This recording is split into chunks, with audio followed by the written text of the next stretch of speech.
beautiful souls, and welcome to Mindful Living with your host Sana, where we dive deep into the topics that shape us, heal us, and empower us to live our best lives. Now, today we are tackling something profound and for many deeply personal: narcissistic abuse and healing from trauma. My guest is someone whose resilience and courage will leave you inspired. Mia Hanks is here with us today, listeners. She's a survivor of narcissistic abuse who endured nearly 3 decades of marriage to a covert narcissist.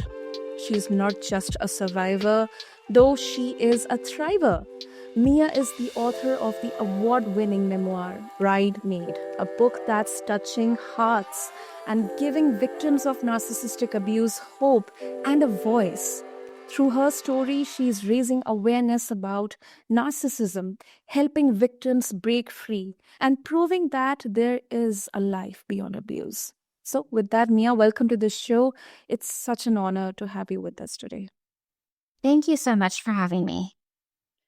So, Mia, let's start with your story. I know it can be difficult to revisit the past, but yes, that's the empowerment we all seek. So, can you share what it was like I think your audio cut out. Yeah. So I'll repeat my question, Mia. So can you share what it was like being married to a covert narcissist for 29 years? I mean, what were some of the red flags that, looking back, you wish you had seen earlier? The red flags that I wish I had seen earlier. I would say the biggest red flag that I did see early on, although I wrote it off as just a personality quirk, was that general lack of empathy. I definitely saw early on that this person I was with really didn't seem to have a lot of empathy towards other people, especially me. You know, it was all about him, and he just could not put himself in other people's shoes. And so definitely that was, I noticed that, and I kind of took note of that early on, but I also ignored it. And I wish I had paid more attention to that first little red flag that I saw. Yeah, I completely agree with you. And, it leads to a kind of a power they exert, and the control they have, which makes you feel helpless and, become distant from your loved ones, most importantly from yourself. So that sounds incredibly isolating, Mia. And thank you so much for sharing this. And also, narcissistic abuse, it often leaves victims feeling trapped and powerless. So, what were the biggest barriers that kept you in the relationship, and how did you finally break free? I think one misconception, people think that, when you're with an abuser, it's bad from day one.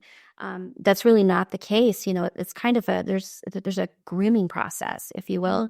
And it is a slow buildup, where this abuser pushes a little bit farther and a little bit farther until, they see how much they can get away with. And so it is a slow process. And before you realize that you are really enmeshed in this abusive situation, you're so deep into it that it really getting out is complicated. With a narcissist, usually they control all the finances. So financial abuse is a big reason why a lot of people will end up staying for decades and sometimes forever with these people. And just the whole conditioning of, you're being made to believe and gaslit that you can't make it on your own, that you're not capable, you're not smart, you're not enough. And so you become dependent on the abuser. And of course, financially dependent in most cases as well. So, it's leaving is not a simple thing. And especially if you have children, you have to weigh the cost of breaking up your family. So there are a lot of pieces to it. the way I finally got out, really, it was my body basically told me I had to get out. I was having so many physical symptoms, chronic pain, headaches. I just felt sick all the time, and it was due to the stress that I was living under. And really, the human body can only take so much before it starts breaking down. And so, really, it was my body breaking down that was the reason I knew I had to get out.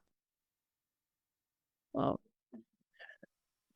I mean, I think that must have been such a powerful moment of clarity for you. So, um, uh, yeah, as you mentioned, financial abuse, it becomes so difficult, because gradually they start to take control of your documents, your identity, your bank accounts. They have access to everything under the garb that, okay, I'm there to protect you. I'm the one who thinks the good for you. No one else does that. And you won't be able to survive without me. I mean, that's a trope. Yes. That's a trope. And it sounds good initially, but slowly and slowly it becomes a vicious loop. So, I also have another question for you, Mia. So, did you have any support system or tools that helped you take that first step toward freedom? Yeah, I did. I kind of had a built-in support system in that I had my parents who were very aware of everything that was going on. And so, I know a lot of people don't have that support. I was really lucky in that sense that when I left, I had somewhere to go. And I went and moved in with my parents. But yeah, sometimes, with narcissistic abuse, oftentimes the victim has no friends. And I really didn't. Because the narcissist, they don't want you to have a support system. They don't want you to have friends that you might talk to. So for a lot of victims out there, they don't have anyone. And that does make leaving a lot more difficult when you don't have people in your corner. Yeah, I was very lucky. But you do really need somebody out there that can stand by you and offer some support in that leaving process. True, true. I totally agree with you. And, uh, you know, uh, I think it's also communicating, maybe our parents may be not aware about the situations, uh, we are facing. So, uh, communicating those situations and making them aware, sometimes it becomes so difficult. It kind of is embarrassing, you know. It was embarrassing. Yeah, that's a big piece of it too. I think a lot of people, it's hard to leave because in leaving, you have to admit that, yeah, this was an abusive, I sat here for 29 years and I was abused. Um, people don't on the outside don't realize how hard that is to admit and how embarrassing it really is. I mean, it's very shameful. True. Also, in your book, you talk about gaslighting and coercive control.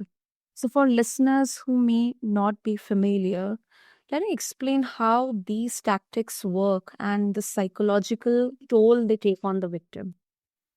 Yeah, they're both very psychologically manipulating, and gaslighting is a word that you hear a lot, but usually it's used incorrectly. It's not really. People think it kind of correlates with lying.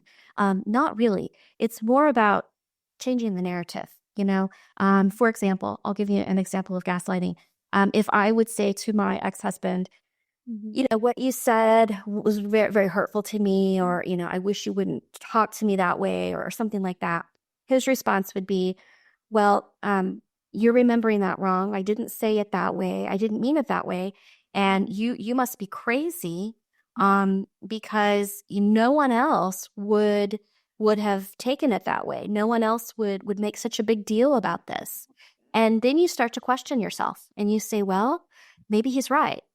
Maybe I'm too sensitive. Maybe I'm crazy. Maybe and then you just kind of go down that rabbit hole of maybes. And then you just, you doubt that anything you think is real. So it is kind of what they call crazy making. And then coercive control kind of goes along with that, where they control you, but not like physically controlling you. They control you mentally. Mentally. So if they they want you to do something for them, they won't force your hand, but they will guilt you. And so they control you a lot through guilt and through you feeling obligated. And so you end up doing things you don't necessarily want to do, but you feel like you have to. It's just mental control. And they play a lot of mind games, and it's really hard to untangle all of that. When the relationship's over, and figuring out what was real, and just how messed up they've made you. Absolutely true. And let's say if I'm in this kind of relationship, if I wish to talk in a healthy way about breakup, that will create such it's unfathomable amount of ruckus. They'll Yes. see a big deal out of it, that you can't live with me, and I don't want to let you go, so you have to stay with me. I mean, why are you breaking this? I mean, they'll put the entire blame on you, and they'll make you feel that you are the reason this is happening. They'll Yes, that's exactly what happened to me. I mean, that's how the conversation, anytime that, like, I didn't bring it up necessarily that many times, but yeah, that is how it would go. It would all come back on me. It was never that he had done anything wrong. It was, you know, making it at the end, then you feel guilty and think, well, I shouldn't have even brought it up. And so what I started doing is I found myself, I would stop bringing up things that bothered me, because the conversation always ended the same way. It was my fault in the end. So you start to kind of wall yourself off, and you stop talking about things that bother you, and that's not healthy either. So it just gets more toxic and more unhealthy as time goes on. true, true. But one of the most, as we realize, one of the most difficult parts of healing from narcissistic abuse is rebuilding trust. More than on others, I think it's more in ourselves. So how did you navigate this stage of your healing journey, Mia? When I first left, I was in therapy. I did weekly therapy, and I think, while therapy is not going to cure everything, and it's not a miracle fix, it is a great place to start, because I think it lays a foundation for you to kind of learn how to heal. Healing is everyone's on their own time schedule, right? And some people are going to heal faster and do better than other people will. But I think therapy is a great starting point for anybody who is finding themselves freshly out of one of these relationships. And then just having that support system, like you talked about, you really need people around you. It doesn't have to be a huge group. It can be just a couple of people, but you need people that you can talk to, whether it be your family, a close friend. It really means the world to have someone you can talk to that's not judgmental, and that will just let you vent, and will just listen and kind of just be a sounding board for you. It really it makes a huge difference. Hmm. Also, some people would argue, Mia, that forgiveness is essential for healing, while others say it is overrated, especially when it comes to narcissistic abuse. So, what's your take on forgiveness in this context? That's a really good question. I don't think anyone's ever asked me that. Um, yeah, that's interesting. I do think on some level it is necessary to forgive to completely heal. However, um, we don't have to forget, right? So we can let it go to a degree, but that person is still going to be a narcissist. They're still going to be a not good person. But I think, yeah, we do kind of have to let some stuff go, and write it off to the fact that they are mentally damaged. This is a personality disorder. And so, and something made them this way, right? So, yeah, it's a lot to come to terms with, and to say that, you can completely forgive. Yeah, that's hard, but I think in time, we have to move on. So, yeah, forgive, but you don't have to forget. I mean, don't get naive, and don't forget what happened so that you're prepared, and you have that experience behind you. Hmm. Well, that's really a great answer, Mia. Excuse me. Also, your memoir, Bridemaid, it has been described as a lifeline for victims of narcissistic abuse. So, what do you hope readers take away from your story?